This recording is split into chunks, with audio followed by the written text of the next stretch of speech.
actually has been added on because the Master Assessors will now be delivering training to national assessors once they've completed this course. So the training element becomes important because they have to learn how to deliver this training to assessors who will then go on to deliver either assessment or training in their respective member states. So it's an important part, but there's also a lot of experience that they have as learners or trainers themselves. So it really helps to crystallise the knowledge and skills they've developed in the first 2 weeks of the training course.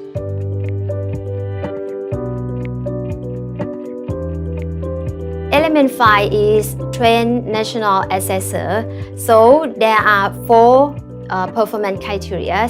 The first one is to about discuss and about how we prepare for the equipment, environment for the learner.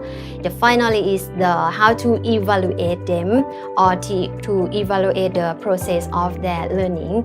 So first thing that we have to know about the learner, they are not the student or children, so they are volunteer to learn or to train or to know, to get more knowledge.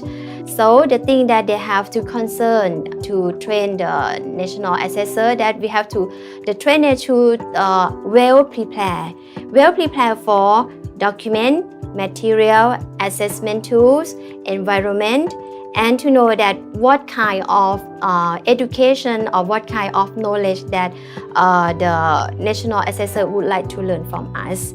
Something we have to distinguish between that, which one is the must, which one is should, or which one is nice to learn about that thing.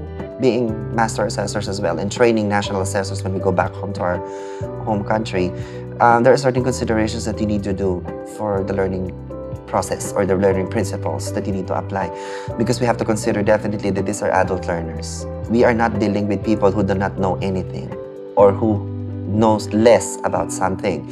We are dealing with people who might have a PhD or who might have a master's degree or who might have been working as the undersecretary of a particular government agency or working as a CEO, with the higher positions.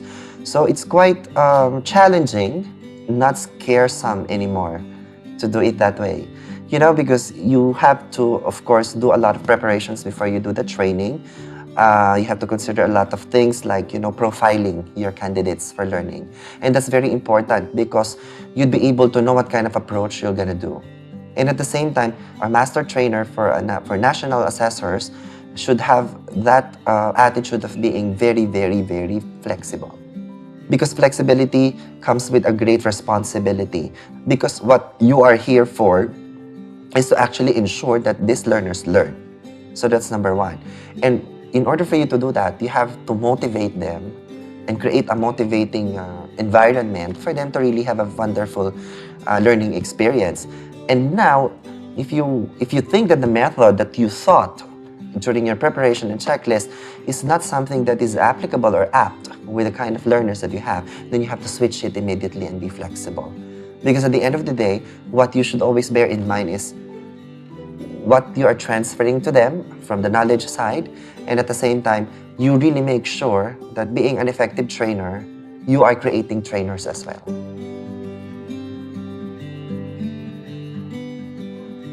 The second main assessment, we are actually required to actually work out a training plan as well as the training program, and also to work out on the lesson plan, or we call them the sessions plan.